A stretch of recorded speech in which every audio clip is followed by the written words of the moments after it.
Hi students, welcome to Compete India YouTube channel. Students, आज के इस वीडियो लेक्चर में हम डिस्कस करेंगे क्लास 12 के इंट्रोडक्टरी मैक्रो इकोनॉमिक्स के चैप्टर 2 को। इस वीडियो लेक्चर के अंदर हम डिस्कस करेंगे नेशनल इनकम को और उसकी डेफिनेशन को भी। साथ ही साथ हम नेशनल इनकम के फॉर्मूले को भी डिराइव करना सीखेंगे और इस वीडियो में हम नेशनल इनकम के रिलेटेड एग्रीगेट्स को भी डिस्कस करेंगे। इस वीडियो लेक्चर को प्रेजेंट कर रहा हूँ मैं सुमित रावत। तो चलिए अब इस वीडियो को डिस्कशन स्टार्ट करते हैं। चलिए फ्रेंड्स, इस वीडियो लेक्चर का हम डिस्कशन स्टार्ट कर लेते हैं। इस वीडियो लेक्चर में सबसे पहले जिस टॉपिक को हम कवर करेंगे वो है नेशनल इनकम की डेफिनेशन। तो नेशनल इनकम की डेफिनेशन को बिल्कुल हम सिंपल शब्दों में समझने की कोशिश करेंगे कि बेसिकली नेशनल इनकम होता क्या है। सो दोस्तों, नेशनल इनकम सम टोटल होता है फैक्टर इनकम का जो कि अर्न करा जाता है by the normal resident of a country. इस डेफिनेशन में दो कीवर्ड है, एक तो फैक्टर इनकम और एक है नॉर्मल रेजिडेंट। तो फैक्टर इनकम मैंने आपको प्रीवियस क्लास में भी समझाया था और इस क्लास में भी आपको शॉर्ट में बिल्कुल समझा देता हूँ। दोस्तों, फैक्टर इनकम वो इनकम होती है जो आपको फैक्टर सर्विसेज प्रोवाइड करने के बाद मिलती है। अब दोस्तों, फैक्टर सर्विसेज क्या होता है? फैक्टर सर्विसेज होती है यानी आपकी कैपिटल, एंटरप्रेन्योरशिप, लैंड और लेबर, जिसके बदले में आपको मिलते हैं। जैसे लेबर आपने प्रोवाइड करा तो आपको मिलेंगे वेजेस, कैपिटल के बदले में आपको मिलता है इंटरेस्ट, एंटरप्रेन्योरशिप के बदले में प्रॉफिट और लैंड के बदले में आपको मिलता है रेंट। यही ना बेसिक चार जो है, लैंड, एंटरप्रेन्योरशिप, कैपिटल और लेबर, यही आपके फैक्टर ऑफ प्रोडक्शन होते हैं। यही आपके बेसिक फैक्टर ऑफ प्रोडक्शन होते हैं जिसके बदले में आपको मिलती है फैक्टर इनकम। अब दोस्तों, नेशनल इनकम के डेफिनेशन के दूसरे कीवर्ड को हम समझने की कोशिश कर लेते हैं जो कि है नॉर्मल रेजिडेंट। हम इस बेसिकली समझने की कोशिश करते हैं कि नॉर्मल रेजिडेंट हम किसे कंसीडर करते हैं। तो इसमें 3 पॉइंट्स हैं। सबसे पहला पॉइंट जो है वो दोस्तों वो सिटीजन और वो इंस्टीट्यूशन जो बेसिकली हमारी ही कंट्री के हैं और हमारी कंट्री में उनके इकोनॉमिक इंटरेस्ट लाइज करते हैं। अगर ऐसे वो सिटीजन है तो वो नॉर्मल रेजिडेंट्स की कैटेगरी में आएंगे। तो उनके द्वारा जो भी इकोनॉमिक एक्टिविटी परफॉर्म करी जाएगी वो नेशनल इनकम अकाउंटिंग में कंसीडर करी जाएगी और ऐड करी जाएगी।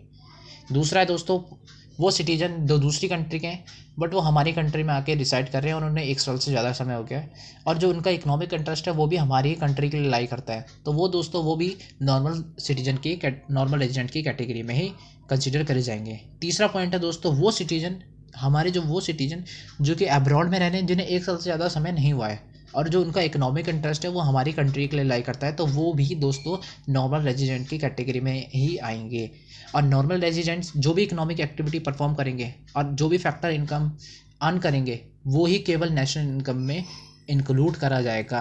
बाकी और किसी प्रकार की इनकम नेशनल इनकम में इंक्लूड नहीं करी जाएगी। अब हम टाइप समझ लेते हैं कि इनकम कितना टाइप की होती है।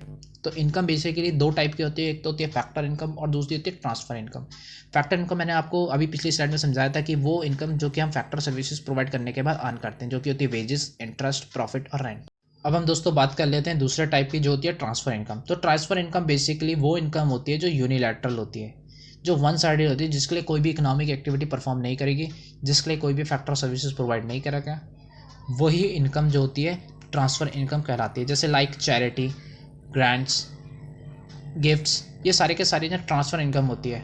और आपको ये बात ध्यान रखनी है कि ये जो इनकम होती है ट्रांसफ़र इनकम, उसे कभी भी नेशनल इनकम में इंक्लूड नहीं करते, ओनली फैक्टर इनकम को ही हम इंक्लूड करते हैं। इनका रीज़न यही है क्योंकि इसके लिए इकोनॉमिक एक्टिविटी परफॉर्म करी गई है।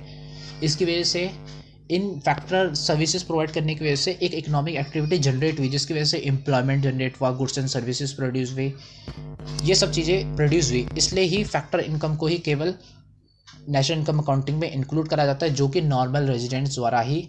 अब फ्रेंड्स, हम समझने की कोशिश करते हैं कि हम डोमेस्टिक टेरिटरी किसे कंसीडर करते हैं नेशनल इनकम अकाउंटिंग के लिए। तो बेसिकली सबसे पहला पॉइंट जो है ना दोस्तों वो है territory with in the political boundary of a country, यानी जो भी आपकी कंट्री के पॉलिटिकल बाउंड्रीज़ के अंदर का जो एरिया आता है उसमें, और included the territorial water up to the 12 nautical man, ये 12 नॉटिकल माइल्स तक का जो भी आपका टेरिटोरियल वाटर का जो एरिया है वो भी नेशनल डोमेस्टिक टेरिटरी के अंदर ही आता है। मैं आपको इसे एग्जांपल के जरिए समझाता हूँ। मान लीजिए आपकी कंट्री है, तो इसके जो भी पॉलिटिकल बाउंड्रीज़ के अंदर का एरिया होगा वो आपके डोमेस्टिक टेरिटरी होगा। प्लस अगर आपका कंट्री ओशन से कवर्ड है तो उसके 12 किलोमीटर तक जो भी नॉटिकल माइल्स तक का एरिया होगा वो भी आपके डोमेस्टिक टेरिटरी का ही पार्ट होगा। उसमें जो भी इकोनॉमिक एक्टिविटी परफॉर्म करी जाएंगी वो भी आपके डोमेस्टिक टेरिटरी के अंदर ही आएगा और वो आपके डोमेस्टिक। अब दोस्तों दूसरे पॉइंट को हम डिस्कस कर लेते हैं जो कि कहता है एम्बेसीज, कॉन्सुलेट और मिलिट्री एस्टेब्लिशमेंट के जो भी इकोनॉमिक एक्टिविटी जो दूसरे कंट्री में लोकेट होती हैं उसमें जो भी इकोनॉमिक एक्टिविटी होंगी वो उस कंट्री के डोमेस्टिक टेरिटरी के अंदर में आएगा। मैं आपको एग्जांपल के जरिए समझाने की कोशिश करता हूँ। चलिए उससे पहले मैं आपको ये बताता हूँ कि एम्बेसीज और कॉन्सुलेट बेसिकली क्या होता है। दोस्तों एम्बेसीज वो बिल्डिंग होती है जिसमें डिप्लोमेट्स रहते हैं और इसका काम ये मतलब वो उनका काम होता है एक कंट्री का दूसरे कंट्री के साथ इंटरनेशनल रिलेशन मेंटेन करना, डिप्लोमेटिक रिलेशन बेसिकली दोस्तों मेंटेन करना होता है। जैसे मान लीजिए रशिया की अगर एम्बेसी इंडिया में है ना, तो उसका उनमें जो भी लोग रह रहे हैं तो उनका बेसिकली पर्पस क्या है, डिप्लोमेटिक रिलेशन उस कंट्री के साथ इस्टेब्लिश करना जिस कंट्री में वो है। अगर रशिया के एम्बेसी इंडिया में है तो उस एम्बेसी का काम है कि इंडिया से सारे इंटरनेशनल मतलब इंडिया से अच्छे से डिप्लोमेटिक रिलेशन रखना। एम्बेसीज जो होती है ना बेसिकली कॉन्सुलेट से बस एक ही छोटा सा डिफरेंस होता है। मान लीजिए एम्बेसीज जो होती हैं वो केवल और केवल नेशनल कैपिटल्स में होती हैं और जो कॉन्सुलेट्स होती हैं वो नेशनल कैपिटल के बाहर होती हैं। अब ऐसा भी हो सकता है कि एक कंट्री का एम्बेसी भी हो और कॉन्सुलेट भी हो, ठीक है। अब तीसरा पॉइंट है वो है मिलिट्री इस्टेब्लिशमेंट। यानी मिलिट्री इस्टेब्लिशमेंट यदि किसी कंट्री की दूसरी कंट्री में है तो वो भी उसके डोमेस्टिक टेरिटरी का पार्ट होगा और उसमें सारी इकोनॉमिक एक्टिविटी जो करी जाएंगी वो उसके डोमेस्टिक टेरिटरी के अंदर आएगी। जैसे मान लीजिए अमेरिका का मिलिट्री इस्टेब्लिशमेंट फिलीपींस में है, जापान में, तो उसका जो भी वहाँ पे जो भी इनके सोल्जर्स जो हैं सर्विसेज प्रोवाइड कर रहे हैं तो वो उनके अमेरिका के डोमेस्टिक टेरिटरी के अंदर ही आएगा। अब दोस्तों हम समझने की कोशिश करते हैं कि जीडीपी बेसिकली क्या होता है। तो जीडीपी बेसिकली दोस्तों सम टोटल होता है ऑल गुड्स एंड सर्विसेज का, जो कि हम प्रोड्यूस करते हैं एक अकाउंटिंग ईयर के अंदर और जो कि हमारे डोमेस्टिक टेरिटरी के अंदर ही हम उसे प्रोड्यूस करते हैं। तो जो भी हम अपने डोमेस्टिक टेरिटरी के अंदर एक अकाउंटिंग पीरियड के दौरान हम जो भी गुड्स एंड सर्विसेज प्रोड्यूस करेंगे वो हमारा जीडीपी हो जाएगा। और जीडीपी का हम one of the best indicator भी हम मानते हैं, कंसीडर करते हैं for the judgement of economic performance of a country. यानी जितना जीडीपी हाई होगा उतना हम मान लेते हैं कि कंट्री अच्छा परफॉर्मेंस कर रही है। आप अक्सर न्यूज़ में सुनते होंगे कि जीडीपी कितने परसेंट से हमारी ग्रोथ करे और कितने परसेंट से हमारी श्रिंक करे। दोस्तों इसी जीडीपी का यूज़ करके आगे हम नेशनल इनकम के फॉर्मूले को डिराइव करेंगे। अब दोस्तों हम पढ़ने लेते हैं जीडीपी एमपी और जीडीपी एफसी को, पर उससे पहले मैं आपको बता दूं कि आपने प्रीवियस क्लासेस में जो पढ़ा था वो आपने 2 सेक्टर इकोनॉमी को पढ़ा था जिसमें हाउस होल्ड और फर्म थी। पर इस चैप्टर में आपके लिए एक सेक्टर और ऐड हो जाता है, वो है गवर्नमेंट का। यानी अब आपको 3 सेक्टर इकोनॉमी को पढ़ना है जो कि हाउस होल्ड, फर्म और गवर्नमेंट। इसका इम्पैक्ट जो गवर्नमेंट सेक्टर का जुड़ने का इम्पैक्ट जो होता है वो जीडीपी में किस प्रकार से होता है मैं आपको समझाता हूँ। दोस्तों जीडीपी एफसी का मतलब होता है ग्रॉस डोमेस्टिक प्रोडक्ट एक फैक्टर कॉस्ट। यानी जितने भी आपने गुड्स एंड सर्विसेज को प्रोड्यूस कराया है फैक्टर कॉस्ट के बदले में वो ही जीडीपी एफसी होता है। यानी फैक्टर कॉस्ट क्या होता है दोस्तों, बेसिकली फैक्टर इनकम को ही फैक्टर कॉस्ट बोलते हैं। यानी फैक्टर ऑफ प्रोडक्शन की जो भी आपकी कॉस्ट आई है या फिर जो भी आपने इनकम आपको देनी पड़ी है, यानी वेजेस के रूप में, रेंट के रूप में, इंटरेस्ट के रूप में, प्रॉफिट के रूप में, इन सबको जब आप ऐड कर दोगे जो कि आपने प्रोड्यूस करी with in the domestic territory और जो कि ड्यूरिंग अकाउंटिंग ईयर में आपने प्रोड्यूस करी है, वही आपका जीडीपी एफसी होता है। अब आपके मन में डाउट हो सकता है कि जीडीपी के बारे में तो हमने पढ़ा था कि वो ग्रॉस डोमेस्टिक प्रोडक्ट होता है, यानी उसमें हम गुड्स एंड सर्विसेज का कितना प्रोडक्शन करते हैं वो पढ़ते हैं। तो इसमें फैक्टर कॉस्ट का क्या रोल है या फैक्टर इनकम का क्या रोल है, तो मैं आपको बता देता हूँ दोस्तों। फैक्टर इनकम जो होता है वो गुड्स एंड सर्विसेज ही होता है। यानी मैं आपको बताता हूँ, आप फैक्टर इनकम में क्या इंक्लूड होता है, आपके income is equal to rent. Factor income में आता है रेंट, वेजेस, प्रॉफिट प्लस में आपका आता है दोस्तों इंटरेस्ट। ये आपका हो गया इनकम। अब इनकम गुड्स एंड सर्विसेज के इक्वल में कैसे होता है मैं आपको बताता हूँ। गुड्स एंड सर्विसेज जो होता है बेसिकली उसमें जितना भी लेबर का खर्चा होता है वो ऐड होता है, यानी वेजेस ऐड होते हैं उसमें हम कैपिटल में जितनी इंटरेस्ट हमें देनी पड़ेगी ऑनर को वो भी हम ऐड करते हैं। फिर उसमें हम ऐड करते हैं कि profit, goods and services profit के साथ इंक्लूडेड होती है। ध्यान रखना, जब भी आपको मार्केट में गुड्स एंड सर्विसेज मिलेंगी तो उसमें प्रॉफिट ऐड होता है, बिना प्रॉफिट के कोई भी गुड्स एंड सर्विसेज आपको नहीं मिलने वाली। और चौथा जो सबसे लास्ट में उसमें इंक्लूड होता है वो है दोस्तों बेसिकली रेंट। तो ये जो आपकी बेसिकली जो 4 चीज़ें होती हैं ना आपकी कॉस्ट ही तो होती हैं, रेंट, वेजेस, इंटरेस्ट और ये जो प्रॉफिट। तो इन चारों चीज़ों को जब हम ऐड कर लेते हैं तब हमारा इक्वल टू हो जाता है गुड्स एंड सर्विसेज, क्योंकि इन 4 चीज़ों के जुड़ने के बाद ही आपको किसी भी वस्तु को मार्केट में आपको प्राप्त होता है। इन 4 चीज़ों के ऐड होने के बाद ही आपको कोई भी चीज़ गुड्स एंड सर्विसेज के रूप में प्राप्त होती है। उस गुड्स एंड सर्विसेज में प्रॉफिट भी जुड़ा हुआ होगा, रेंट भी जुड़ा होगा, वेजेस भी जुड़ा होगा, आपकी बेसिकली कॉस्ट हो गई और इंटरेस्ट भी जुड़ा होगा। कॉस्ट प्लस प्रॉफिट यानी आपके गुड्स एंड सर्विसेज का प्राइस। तो यानी GDP-FC जो आप पढ़ रहे हैं, GDP-FC जो आप पढ़ रहे हैं, तो ये बेसिकली गुड्स एंड सर्विसेज ही है। लिटरली ये केवल जो आपने गुड्स एंड सर्विसेज का प्रोडक्शन करा है किसी भी इकोनॉमी में, वो ही बेसिकली GDP-FC है। पर GDP-MP क्या होता है मैं आपको बताता हूँ। जब अब गवर्नमेंट सेक्टर हमने इंट्रोड्यूस कर दिया, तो गवर्नमेंट क्या करती है, गुड्स एंड सर्विसेज जो आपने प्रोड्यूस करा है, आपने GDP-FC जो आपने प्रोड्यूस करा है, उसमें गवर्नमेंट क्या करती है, अपना टैक्सेस लगा देती है। यानी आपने मान लीजिए 100 रुपये का गुड्स एंड सर्विसेज आपने प्रोड्यूस करा था, गवर्नमेंट उसमें लगा देती है इनडायरेक्ट टैक्स। इनडायरेक्ट टैक्स लगा दिया मान लीजिए गवर्नमेंट ने, और कुछ गवर्नमेंट आपको कभी कभार सब्सिडीज़ भी देती, तो आप उसको सब्ट्रैक्ट कर देंगे तो बन जाएगा GDP-MP। ये बेसिकली बन जाएगा आपका GDP-MP। ये था आपका GDP-FC। ये आपका ये केवल गुड्स एंड सर्विसेज का प्रोडक्शन था। इसमें जब आपने टैक्स जोड़ दिया इनडायरेक्ट टैक्स और सब्ट्रैक्ट कर दिया सब्सिडीज़ को, तो ये आपका बन गया GDP एट मार्केट प्राइस। तो यही जब गवर्नमेंट सेक्टर आ जाता है हमारी इकोनॉमी में, तब हमें टैक्स पे करना पड़ता है और हमें सब्सिडी सब्ट्रैक्ट करनी पड़ती है। तो ये जो GDP-FC है ना, ये बेसिकली आप कह सकते हो GDP ही है, GDP ही है, GDP ही GDP-FC है। पर हम इसे मतलब बाइफर्केशन करने के लिए कि GDP मतलब गवर्नमेंट सेक्टर को हम कैसे अलग से दिखाएं, तो हम मान लेते हैं GDP-FC यानी फैक्टर कॉस्ट, कि हमें फैक्टर ऑफ पेमेंट मतलब जो हमारी फैक्टर जो कॉस्ट हुई है उसके बाद हमें गवर्नमेंट को भी कुछ पे करना पड़ेगा। जो क्योंकि अब मार्केट में कुछ आप प्रोडक्ट ले आते हो प्रोडक्ट, तो उसमें आपको क्या देना पड़ता है, इनडायरेक्ट टैक्स। आपको क्या घटाना पड़ता है, सब्सिडी। तो ये आपका हो जाता है GDP एट मार्केट प्राइस। मान लीजिए आपका इनडायरेक्ट टैक्स है 20 रुपये और आपको सब्सिडी मिल रही थी 5, तो यानी आपका GDP-MP क्या हो गया, 115 रुपये, यानी 115 आपका हो गया GDP-MP।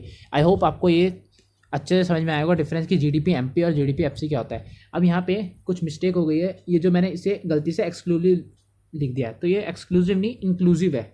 ये इंक्लूसिव ऑफ डेप्रिसिएशन होता है, यानी जो भी चीज़ ग्रॉस में होगी ना दोस्तों, उसमें डेप्रिसिएशन ऐड होता है। हमने प्रीवियस क्लास में पढ़ा था इन्वेस्टमेंट, ग्रॉस इन्वेस्टमेंट और नेट इन्वेस्टमेंट। ग्रॉस था बेसिकली जो डेप्रिसिएशन के साथ था, और जब भी कोई चीज़ नेट बन जाती है तो उससे डेप्रिसिएशन सब्ट्रैक्ट हो जाता है।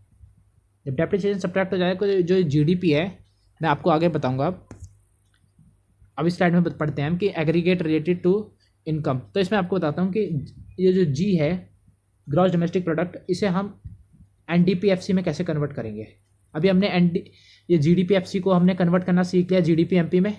GDP-MP क्या होता है basically, GDP-FC plus indirect tax, indirect taxes minus subsidies होता है, ये सब्सिडीज होता है। अब हम पढ़ लेते हैं NDP-FC कैसे कैलकुलेट करते हैं। ये NDP-FC कैसे कैलकुलेट करते हैं, तो इसे कैलकुलेट करने के लिए हमें क्या करना पड़ता है, GDP-FC से हमें डेप्रिसिएशन घटाना पड़ जाता है। डेप्रिसिएशन क्या होता है, किसी भी फिक्स एसेट में वियर एंड टियर की वजह से जो भी कॉस्ट होती है वो हमारा GDP, वो हमारा डेप्रिसिएशन होता है। तो जब हम डेप्रिसिएशन घटा देंगे अपने गुड्स अपने ग्रॉस डोमेस्टिक प्रोडक्ट से, तो हमें मिल जाएगा NDP फैक्टर कॉस्ट। यानी हमने जितना भी नेट प्रोडक्शन करा है वो हमारा हो जाएगा NDP-FC फैक्टर कॉस्ट। ये देखो G को हमने कन्वर्ट कर दिया अब N में। हमने GDP-FC पढ़ा कि GDP-FC गुड्स एंड सर्विसेज का प्रोडक्शन होता है केवल, वो तो हमें बाइफर्केशन के लिए GDP-FC और GDP-MP करने पड़ा, क्योंकि हमें गवर्नमेंट सेक्टर को अलग से दिखाना है। तो वो इसी प्रकार से जब हम ग्रॉस डोमेस्टिक प्रोडक्ट से सब्ट्रैक्ट कर देंगे डेप्रिसिएशन को, तो हमारा बन जाएगा NDP-FC यानी नेट डोमेस्टिक प्रोडक्ट। अब हम NDP net domestic product at market price पढ़ लेते हैं। अब दोस्तों net domestic product at market price जो होता है बेसिकली, उसमें NDP-FC यानी net domestic product at factor cost. अब हमें पता है कि FC और MP में हमें कैसे बाइफरकेट करना होता है, हमें बस गवर्नमेंट सेक्टर को इंट्रोड्यूस करा देना होता है। तो इंट्रोड्यूस कैसे कराते हैं, इनडायरेक्ट टैक्सेस जब गवर्नमेंट लेने जाती है, क्योंकि हमारा जैसे ही मार्केट में गुड आता है तो उसमें गवर्नमेंट इनडायरेक्ट टैक्सेस इंक्लूड कर देती है, उससे हम सब्ट्रैक्ट कर देते हैं सब्सिडीज़ को। जब हम सब्ट्रैक्ट कर देते हैं तो हमारा बन जाता है NDP-MP। तो इन दोनों को अगर हम कंबाइन कर लें तो इसे हम नेट इस स्लाइड में दोस्तों हम डिस्कस कर लेते हैं gross national product at factor cost को। तो बेसिकली हम समझने की कोशिश करेंगे कि ग्रॉस नेशनल प्रोडक्ट क्या होता है। पर उससे पहले मैं आपको एक बताऊं, जैसे हमारे कुछ सिटीजन होते हैं वो दूसरी कंट्री में अपनी इकोनॉमिक एक्टिविटी परफॉर्म करते हैं। अब उनके कुछ रिलेटिव तो इस कंट्री में भी रह रहे हैं, तो उनको वो कुछ अमाउंट में पैसा भेजते हैं जिसे हम रेमिटेंसेस कहते हैं। अब जो रेमिटेंसेस भेजते हैं उसे हम इकोनॉमिक टर्म में कहते हैं फैक्टर इनकम फ्रॉम अब्रॉड। और वैसे ही यदि किसी दूसरी कंट्री का सिटीजन हमारे यहाँ के इकोनॉमिक एक्टिविटी कर रहा है, उसके बदले में उसे फैक्टर इनकम मिल रही है और वो अपने फैक्टर इनकम को भेज रहा है दूसरी कंट्री में, तो हम उसे कह देते हैं फैक्टर इनकम टू अब्रॉड। तो चलिए अब हम इसके डेरिवेशन को सीख लेते हैं कि हम जीडीपी एफसी से हम जीएनपी एफसी कैसे कैलकुलेट करेंगे। तो उसके लिए सिंपल सा फॉर्मूला, मान लीजिए जीएनपी एफसी को हमें कैलकुलेट करना है, तो हम क्या करेंगे, जीडीपी एफसी लिखेंगे, जीडीपी एफसी प्लस कर देंगे नेट प्लस कर देंगे हम factor income from abroad, factor income from abroad, factor income from abroad, factor income from abroad. और हम सब्ट्रैक्ट कर देंगे फैक्टर इनकम टू अब्रॉड को, फैक्टर इनकम टू अब्रॉड। पर दोस्तों जब हम इन दोनों फैक्टर इनकम फ्रॉम अब्रॉड और फैक्टर इनकम टू अब्रॉड को एडजस्ट कर लेते हैं हम, तो उसे कहते हैं net factor income from abroad, net factor income from abroad, जिसे हम शॉर्ट में दोस्तों NFIAB कहते हैं, यानी net factor income from abroad. तो इसका यानी फॉर्मूला क्या हो गया, जीएनपीएफसी को हम कैसे लिख सकते हैं, जीएनपीएफसी को हम कैसे लिख सकते हैं, GNPFC is equal to GDPFC plus NFIA यानी net factor income from abroad. यानी हमने जो जीडीपी का डी है इसे चेंज करने के लिए क्या करा, बस NFIA ऐड कर दिया। और जब भी हम इस जी को एन में चेंज करने की कोशिश करते हैं, यानी हम इसे नेट बनाने की कोशिश करते हैं, यानी अगर हम कैलकुलेट करना होता है एनडीपीएफसी को, तो हम क्या करते हैं उसमें बस डेप्रिसिएशन को जीडीपीएफसी से सब्ट्रैक्ट कर देते, तो हमें मिल जाता है एनडीपीएफसी। पर अब हम डिस्कस कर लेते हैं कि जीएनपीएमपी हम कैसे कैलकुलेट करेंगे। मैंने आपको बताया था हमने बस एफसी और एमपी को इसलिए बनाया था ताकि हम बाइफरकेट कर सके गवर्नमेंट सेक्टर से बाइफरकेट कर सके, हमारे नॉर्मल जो जीडीपी होता है उससे हम गवर्नमेंट सेक्टर से बाइफरकेट कर सकें। एमपी का मतलब होता है मार्केट प्राइस, यानी अब हम गवर्नमेंट भी एक्टिव रोल में आ गई है। तो यानी इसका फॉर्मूला कैसे कैलकुलेट होगा, नॉर्मली कैलकुलेट होगा दोस्तों जीएनपीएफसी यानी फैक्टर कॉस्ट, उसमें हम क्या करेंगे, ऐड कर देंगे इनडायरेक्ट टैक्सेस को हम ऐड कर देंगे कि जब भी आपका मार्केट में कोई प्रोडक्ट आता है उसमें क्या गवर्नमेंट क्या लगा देती है, इनडायरेक्ट टैक्सेस। और हम सब्ट्रैक्ट कर देंगे सब्सिडीज़ को जब हम सब्ट्रैक्ट कर देंगे तो इन दोनों के जब हम एडजस्ट कर देते हैं ना, नेट हम इनडायरेक्ट टैक्स को और सब्सिडीज़ को जब हम सब एडजस्ट कर लेते हैं, तो दोस्तों बेसिकली हम उससे कहते हैं नेट इनडायरेक्ट टैक्स। जैसे हमने net factor income from abroad करते वैसे ही इसे कहते हैं नेट इनडायरेक्ट टैक्स। तो यानी अब हमें जब कैलकुलेट करना है, जीएनपी को, तो हम क्या करेंगे, बस जीएनपीएफसी में हम ऐड कर देंगे नेट इनडायरेक्ट टैक्सेस को। यानी जब भी हमें एफसी से एमपी में जाना होता है हम क्या कर देते हैं, उसमें नेट इनडायरेक्ट टैक्सेस को ऐड कर देते हैं। जब भी हमें जी से एन में जाना होगा तो हम उसमें क्या करेंगे, इस वाले एन में फर्स्ट वाले, तो हम उसमें क्या करेंगे, डेप्रिसिएशन को सब्ट्रैक्ट कर देंगे। तो अब हम कैलकुलेट कर देते हैं दोस्तों कि अब हम कैलकुलेट करते हैं कि एनएनपीएफसी कैसे कैलकुलेट होता है।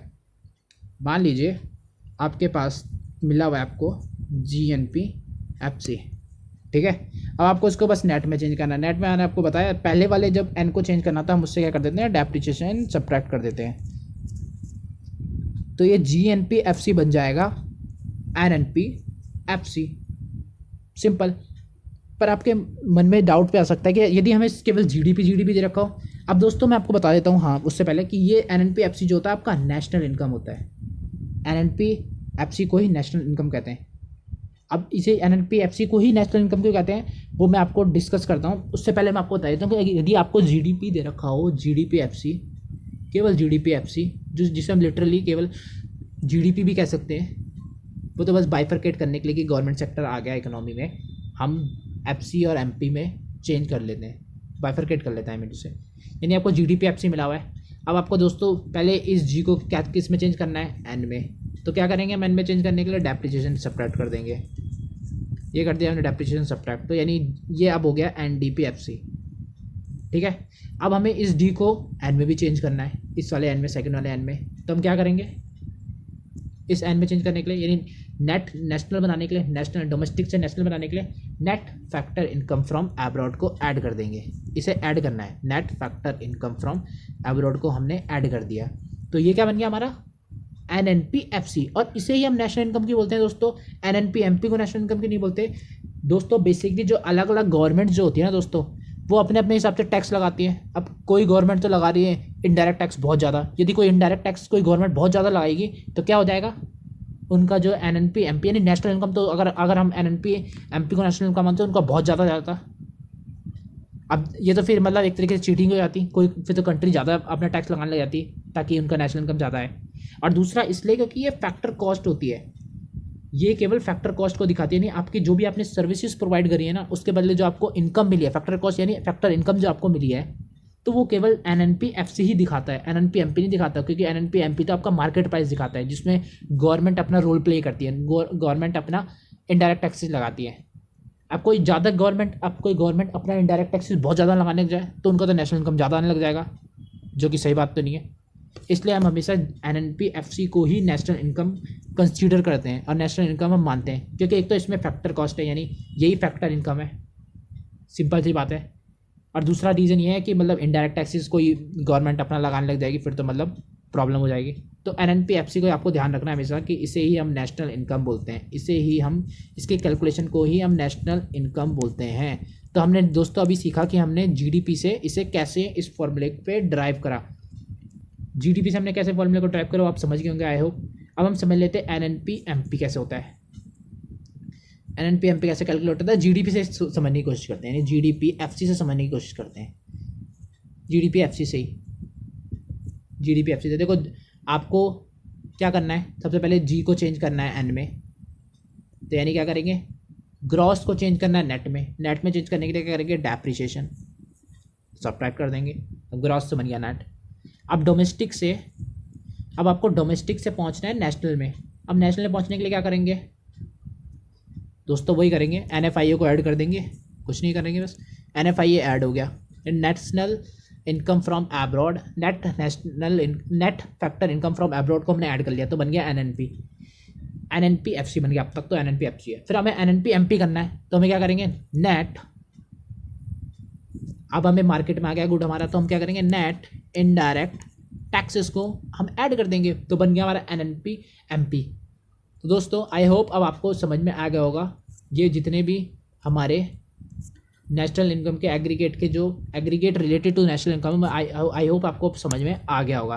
तो इस स्लाइड में हम देख लेते हैं थ्योरेटिकल पार्ट की NDP-FC आई क्या। तो बेसिकली आप खुद भी इसे देख सकते हैं दोस्तों, NDP-MP refers to the market value of the final goods and services produce by all producing unit within the domestic territory. ये भी GDP के MP की तरह ही है, यानी market value of all goods and services produce during an accounting year with in the domestic territory. और NDP-FC का यानी फैक्टर कॉस्ट, यानी ये फैक्टर इनकम को बताएगा कि फैक्टर इनकम जितनी भी हमने डोमेस्टिक टेरिटरी में इंक्लूड करी है ड्यूरिंग एन अकाउंटिंग ईयर। मैंने आपको पीछे बताया कि फैक्टर इनकम जो बेसिकली होती हैं वो हमारी गुड्स एंड सर्विसेज ही होती है। कि गुड्स एंड सर्विसेज, आप किसी भी गुड्स एंड सर्विसेज में क्या ऐड करते हो, अपनी कॉस्ट ऐड करते हो प्लस प्रॉफिट ऐड करते हो, ठीक है।